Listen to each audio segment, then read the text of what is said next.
তো হ্যালো বন্ধুরা, আমি উমেশ বর্মন। তো আমি শুরু করতে চলেছি একটা নতুন এক্সপেরিমেন্ট। তো এক্সপেরিমেন্টটা শুধু 60 দিনের হবে।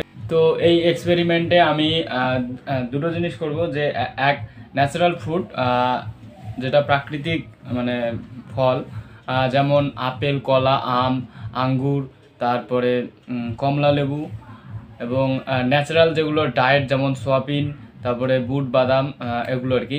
মানে আমার ন্যাচারাল ডায়েট অ্যান্ড ক্রিয়েটিন, এই দুটোর মধ্যে কোনটা বেস্ট হবে আমি এই 60 দিনের মধ্যে চেক করব। প্রথমে আমার 30 দিন মানে 1 মাস শুধু আমি ন্যাচারাল ফ্রুট কনজিউম করব, মানে নিজের খাবো বা প্রোটিন ইনটেক করব যেমন ন্যাচারালভাবে, যেমন ডিম, কলা, আপেল, দুধ, মাংস ইত্যাদি।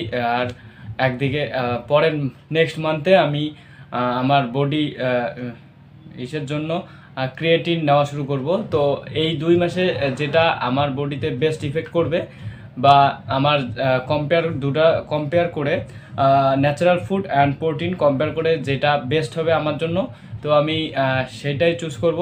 এবং আর সবার প্রথমেই তো বলে দেই, ন্যাচারাল ফুড সবসময় বেস্ট হবে, বাট প্রোটিন অ্যান্ড ক্রিয়েটিন এটা হয়তো একটু endurance, agility and power and muscle গ্রোথে হয়তো একটু সাহায্য করবে।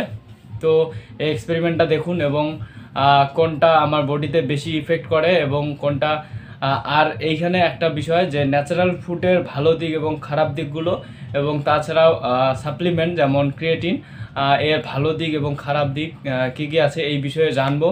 তো প্রত্যেক দিন আমি প্রত্যেক দিন একটা করে ন্যাচারাল ফ্রুটের বিষয়ে আপনাদের জানাবো, কোনটাতে কি ভিটামিন কি পাওয়া যায়, এবং কোনটা খেলে কি রোগ সারে, বা কোনটা থেকে কোনটা প্রোটিন, ভিটামিন কি ইত্যাদি বিষয়ে জানাবো।